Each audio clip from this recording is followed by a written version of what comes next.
ষষ্ঠীর দিন ছিল, তো ভাবলাম যে নিজে সংকল্প করছি এবং বাসন্তী পূজা আমাদের পারিবারিক উদ্যোগই।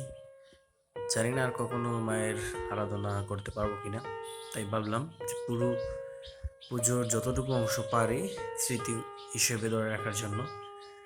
তো বেল ষষ্ঠী, বেলের নিচে যে পূজা হয় সেটাই করছিলাম পুরোহিত মশাইয়ের সাথে, এবং সংকল্পে আমি ছিলাম।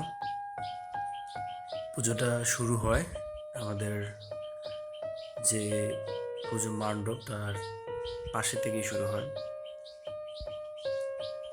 ঠাকুরমশাই যে ইনস্ট্রাকশন দিচ্ছিলেন আমি সেভাবেই ওনার মতো করে নির্দেশনাগুলো পালন করছিলাম। সব মিলিয়ে আমাদের বেল ষষ্ঠীর দিনটা অনেক সুন্দর কাটে এবং আমরা সুন্দরভাবে পূজা করতে পারি। এবং বেল ষষ্ঠীর এখানে অনেক সময় আমরা পূজা করি।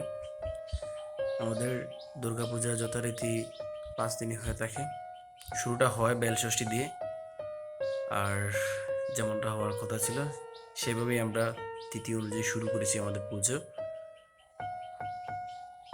তো আমাদের ঠাকুরমশাই এখানে পুরো পুজোর যে অংশগুলো ছিল সবগুলোই উনি স্টেপ বাই স্টেপ চালিয়ে যাচ্ছিলেন, এবং আমি ওনার সাথে সংকল্প করে সেই নির্দেশনা মোতাবেক পূজার যে কাজগুলো করতে হয় সেগুলা করে যাচ্ছিলাম।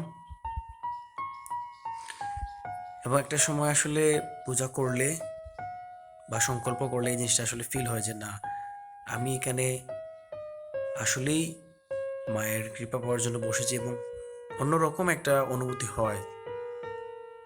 তারপরেই রাতের দিকে শুরু হয় আমাদের বাড়িতে যারা ছিল সবাই সবাই মিলে এখানে দামাইল শুরু হয়, এবং সবাই খুব সুন্দর করে দামাইল গান করছিল এবং একসাথে দামাইল যে নাচ সেটাও করছিল, এবং সবাই অনেক এনজয় করে এবং সবাই একসাথে হয়ে দামাইল দিচ্ছিল। আসলে এরকম একটা পূজা আমাদের সবার জন্যই অনেক খুশির এবং আনন্দের হয়, যেটা গতকাল ছিল। এবং আজকে ষষ্ঠীর দিনেও আমরা